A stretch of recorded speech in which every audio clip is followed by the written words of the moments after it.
Well, howdy everybody, welcome show to Deep South Texas, where we're visiting a good friend of mine's place just outside of Ensenada, Texas, which is about 35 miles north of Laredo, Texas, up Interstate 35. And this is typical Texas brush country.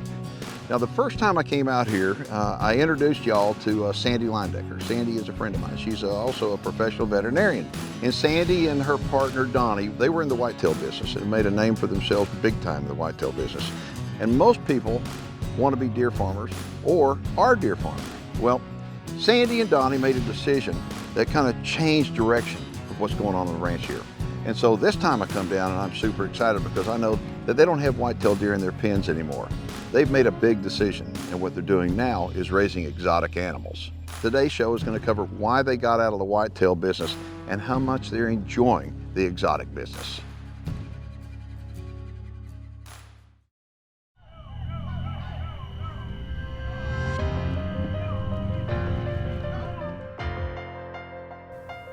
The whitetail deer is America's favorite big game animal, and whitetail deer farming is the fastest growing segment in the American agriculture industry.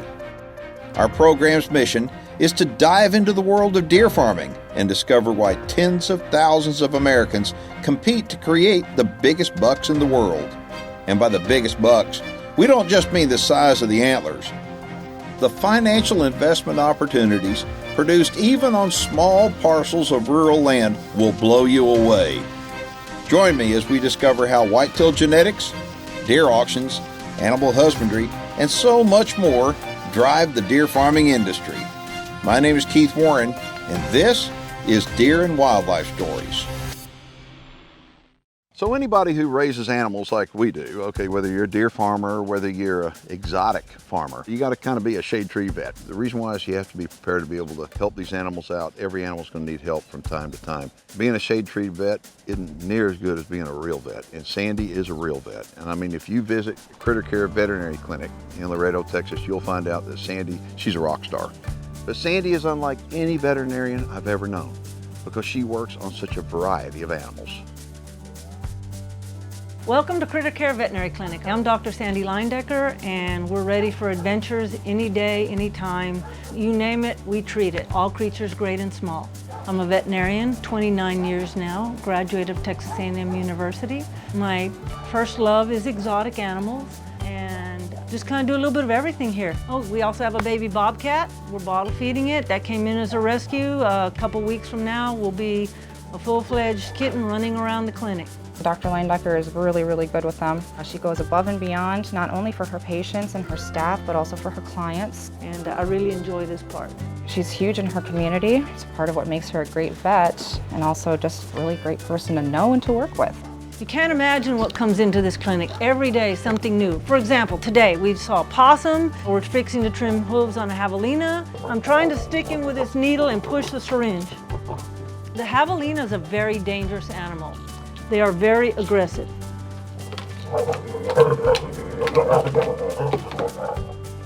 I've had plenty as a pet, believe me, but they're very one person, very protective. They've got big tusks, and so we need to trim his hooves. We just have to be very careful. We have to sedate them and do it safe for the animal and yet safe for us. We do this a little bit like this every day. Tomorrow it's a raccoon, squirrel, turtles, from a mouse all the way to an elephant.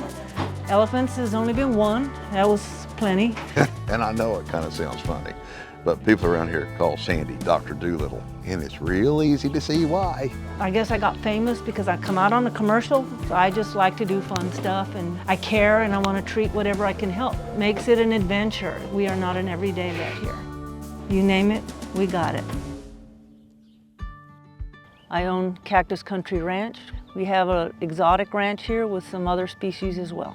My partner, Donnie Fruget, runs the ranch, and my ranch is where I come out to relax, enjoy nature, and be myself.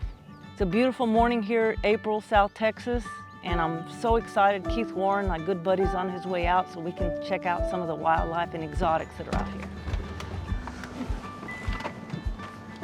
Did you order this cloud cover? Absolutely. It's good to see you. There we go. Hey. Sandy is one of my favorite people ever, and the reason why is because she's real. She is the perfect example of a veterinarian, somebody that grew up loving animals. They love all animals, and it's obvious in everything that she does. And so these exotics that are living down here on this piece of property are so lucky because Sandy Lindecker oversees it all. Deer and Wildlife Stories is brought to you by MVP Whitetails, Dr. Ray Favero's Whitetail Genetics, UVC Power Sports Tractors and Outdoors, Rafter P Construction. For more videos on deer farming, check out the Deer Farming channel on YouTube. So where's Donnie off to now? He's out darting a Nubian ibex so that we can trim her hooves Oh really, so he's doing that right now? right now. We have a Nubian ibex nanny that her feet are super long. We had to wait until they had their babies before we could knock them out safely. So there's babies in the pens. There's babies in the pens. We'll show you baby ibex in a little bit. But right now, we're gonna wait on somebody to get back for a little toenail job, I guess. So if you're gonna be a whitetail breeder or an exotic animal breeder, you're gonna need to have yourself a dart gun. Breeders use these dart guns, they're actually called projectors, to project a device called a remote drug delivery device. And the reason why is because from time to time, you're gonna need to medicate your animals. One straight ahead of me. And this dart gun that Donnie's got is 25 years old, and it's a new dart.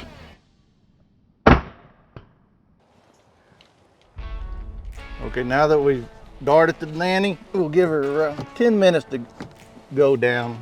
As soon as she goes down, we're gonna pick her up, take her over to Sandy, and Keith Warren's up there, and we're gonna trim her feet, and she'll be all right. And do you trim the hooves kind of like a deer? Kind of, sort of, yeah. Actually like a regular goat. Think about it out in the wild. They're running up and down those cliffs. Rocks. Yeah, see, I actually went to Spain and hunted for a different species of ibex, and they're up on the rocks and all. And it's interesting to see that they live up there, but the ibex will live here too. Yeah. And so, well, that's cool. Putting a mask on her to keep her calm. I'm gonna tie her feet just to make sure that she doesn't struggle, and then we can load her. Right now her right side's up, and we don't want her to bloat, so we'll put her with her left side up. We should have done it earlier, but she was pregnant, heavy pregnant, and we didn't want to take a chance of losing her babies when we knock her out. Let's go to the house. All right, so this is an ibex female, and boy, look at her feet. Oh my gosh. We just trimmed them not 8 months ago. Really? You got your tools here? Yes, we got horse hoof nippers here, and then these are designed for like trimming goats' feet. Their feet are much harder than a normal goat. And that's pretty normal. I'm trimming this part so that we can allow this hoof to start closing again. And then we gotta trim it flat so she can actually walk flat on it in a normal position. Now we got to go for the front feet. They're the worst. So we're done trimming her hooves. We've got them as close to normal as we possibly can. And now all we need to do is go wake her up and let her get out to walking again. And that really is pretty cool. Yeah. Okay, so I'm gonna ride with y'all out to the pens because I want to see her get up, and I want to Okay. see everybody else that she's living with over there. Okay, you got it. Let's go. All right. I'm giving her Banamine right now for pain and inflammation, and then I'm giving her an antibiotic, and then we're gonna reverse her. Okay, Mama. She's already trying to wake up a little bit. There she goes. Look at that. She's still a little groggy, a little drunk. That's pretty dadgum good right there. I mean, she got up, bam, just like that. That's awesome. So tell me, like, these other ibex you got in here, how many do you have total? We have about 15, 20, I think. Really? We started off with 4 females and a male, and then they have singles or twins, mostly twins every year. We have babies that were born this year. I think February we had the very first ones. And we have some that just had babies last week. And so April down in South Texas, and it's real pretty green. And I mean, these animals are absolutely beautiful. So what kind of market is there for these animals? Well, right now it's a breeder's market. Which means it's Means good. it's good. Means people are buying them to breed, and that's what we mainly want to sell them for, is for breeding, because eventually they'll go for a stalker type market. In other words, for people that want to put them on their property, just want to have the ibex on their property. Yes, and this is a nice small little animal. They're easy to keep in a small acreage. Ours are extremely gentle. That Billy right there, how long do you think his horns are? Saying 30. And how old is he?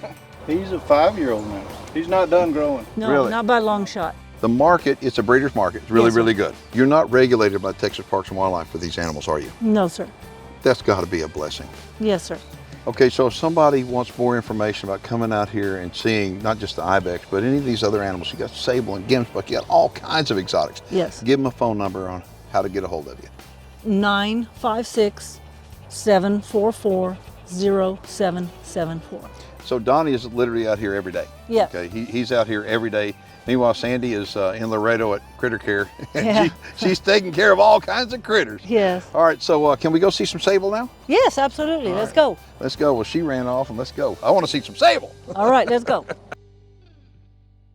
Deer and Wildlife Stories is brought to you by Big Time Whitetails and Exotics, LE Fence, Record Rack Deer and Elk Feeds, UVC Power Sports Tractors and Outdoors, and by New Dart. Deer and Wildlife Stories will be right back. Closed captioning is brought to you by Advanced Deer Genetics.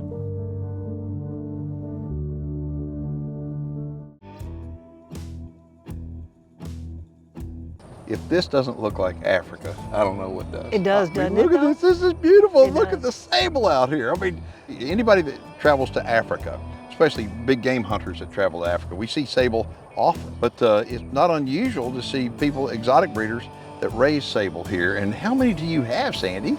We have about 30 now. Wow. There's a lot of them in here. Okay, you've got, boy, look at that one male. He is old. He is dark. No, he's 5 years old. That's all? That's all. So I learned the bulls are like deer. When testosterone is low, their horns are growing. When testosterone is high, their horns slow down in growth and they turn black. I mean, it looks like Africa. You're going to have predators. How do they do with the predators? Well, you figure they're used to hanging around lions and hyenas and stuff. We haven't lost a single sable baby to a predator. There is no way a predator stands a chance. And if you look, if you watch that one female, she's keeping an eye on her newborn baby. So, is the market pretty good? I mean, people want them? Yes, they do. The cows will sell probably between $45,000 and $55,000. Whoa! Seriously? Seriously, and if you have a really good bull and you have a cow that's bred, they've gone as high as $80,000. We've sold them for about $50,000. One of the big reasons why people are transitioning from being a whitetail breeder to being an exotic animal breeder is the regulation that is not placed upon the people that are exotic breeders, but also the money that is involved. We've sold one. We have a lot of people wanting to buy them. We just haven't been ready to turn any loose. We wanted to get our herd built up before we were turning them loose. And think about this. People that are maybe in the deer business think that there's money to be made in deer. It is a breeder's market right now. Yes, it is. And there's no maintenance. You never have to touch that sable. It is absolutely amazing when you wind up looking at these animals and how little maintenance they are. Many of them are no maintenance. They just put them out on pasture and they just thrive. But how much money they're worth. So if you're interested in the exotic business, you can get a hold of Donnie by calling what number? 956-744-0774. Boy, those are some beautiful animals and they're so classy. They are, they are.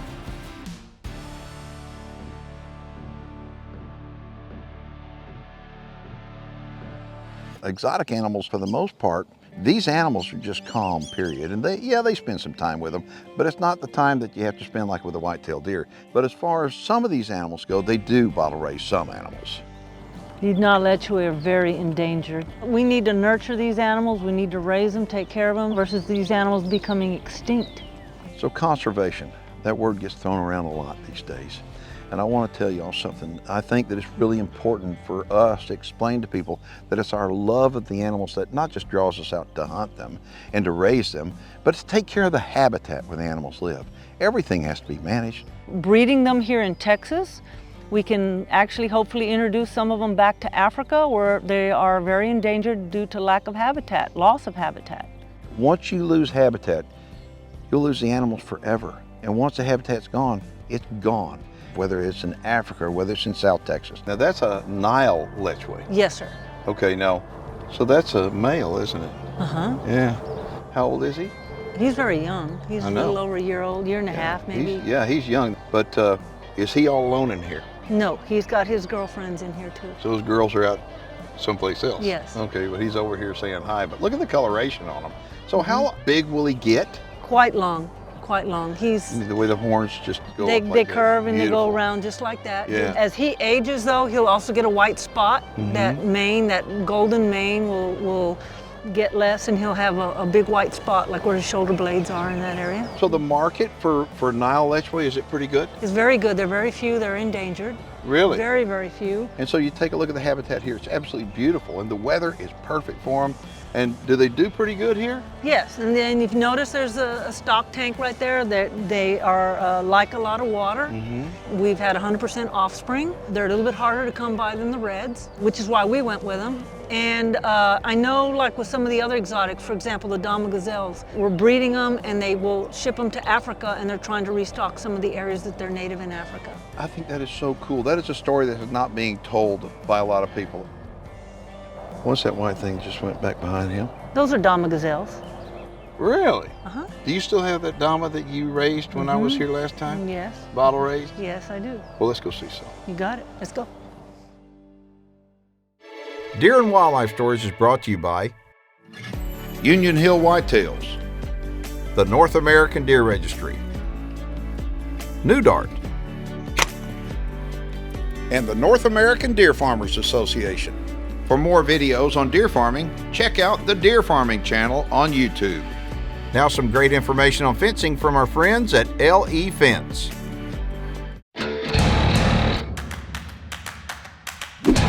Hey guys, it's Ron with LE Fence here. Right now we're getting ready to pound some pipe into the ground, start building our braces.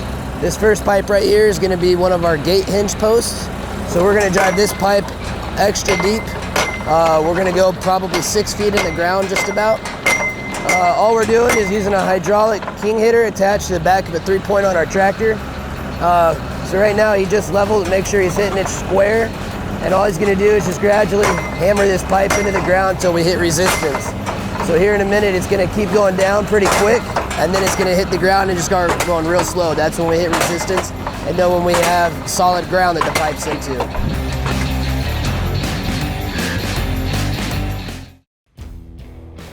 How many Dama gazelle do you have? I have about a dozen. Man, they're so beautiful. I mean, look, they're not bulky, they're lanky. I mean, look at the long neck on them. They're very, very elegant looking. Yes, elegant, that's a good word. And look at it eating out of the tree there. Yeah, they're browsers. They have a long neck so they can reach up into the trees. So are most of these females? Yes, there's 3 adult males, 1 breeder, 2 younger ones that are already mature, and then we have 1 baby male. He's young. So I grew up in Texas, and Texas has had exotic animals for a long time. And it's like in the deer breeding world. What do you want to do? Be a deer breeder, or do you want to produce stocker deer? So there's 2 parts of the whitetail world. There's 2 parts of the exotic world. You want to be in the exotic business, or do you want to be in the super exotic business? We choose to go into the super exotics because they graze and eat the same thing as your regular exotics do, but they're a little more lucrative. We have a lot of the vegetation here is very similar to Africa, which is their native area. So they do very, very well down here. What amazes me is how much you love animals, your passion for the animals. I've seen you bottle feeding squirrels and bobcats and damas and your whitetails, and I think now you're not in the whitetail business anymore, but you've really gone full-blown into the exotic world. Yes. And I know that was a big decision for you to get out of the whitetail breeding world. Now you do have whitetail on your ranch. Yes. There was a reason why she really kind of focused on the exotics. It was because the regulation on the whitetail deer has gotten so stringent that it wasn't fun anymore for a lot of people. It was a lot of work, it was a lot of difficulty, you know, and I want to come home and relax and enjoy these animals versus having to knock them out, sedate them. And we had close to 200 deer at any one time. But see, you don't have to do that with these No. exotics. Are the damas pretty easy to raise?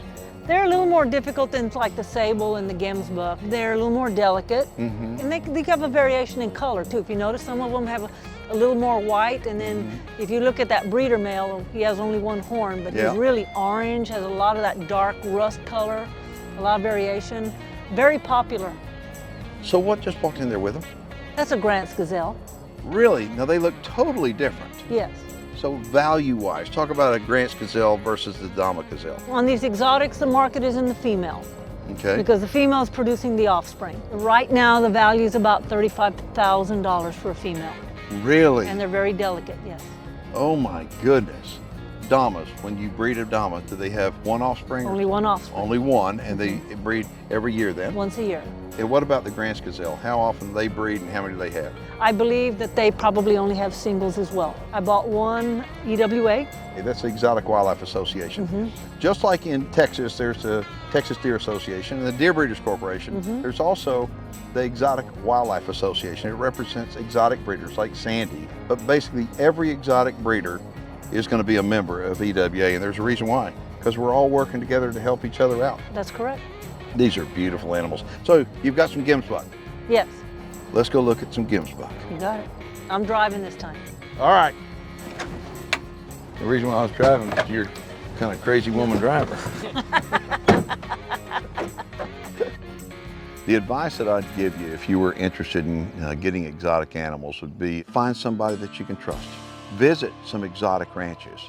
Talk to the people, make friends with the people, because you're going to need some help from time to time. You're going to need to have a mentor, somebody that you feel the same way about that I feel about Sandy. Look how weary they are. Very nervous animals. Gemsbuck, right? So those are in the antelope family, and both the males and females have horns. So what are these? Okay, so the male has a little bit thicker horns, and the females have a little bit thinner horns, although we have some that have more so than normal. And the females tend to get longer than the males for some reason. The face on them, I mean, look at them. Aren't they beautiful? They just really mask. are. They just really, really are. And they are paying attention to us. Look at that. You know, in white-tailed deer, a lot of breeders, most breeders actually artificially inseminate. That's correct. Okay. Do you do that at all with exotics? No, we haven't. So it's all just natural breeding? It's all natural breeding. And the gemsbuck are such easy keepers because they're used to the drought and desert conditions in Africa. So even in Texas, and South Texas more so, we have a lot of drought conditions, and they stay fat as ticks even in the drought. And so you've got just so many different exotic species. And folks, if you're interested in getting into the exotic business, okay, Sandy can help you. Give Donnie a call if you want to come down here, and his number is? 956-744-0774. And Sandy will help you out big time. You'll be in the exotic business like that. So, Sandy, thank you. You're welcome. One of the biggest things that I admire about exotic breeders and whitetail breeders is their passionate commitment to take care of the animals and do the best for the animals. And it's for that reason that I love coming down and hanging out with Sandy.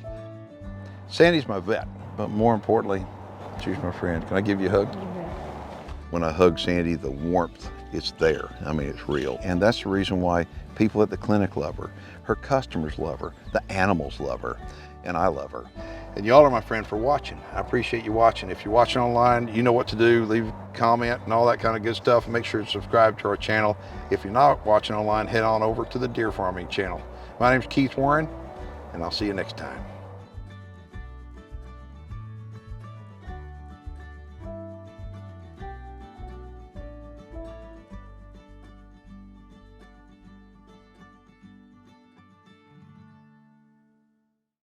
For more videos on deer farming, check out the Deer Farming channel on YouTube.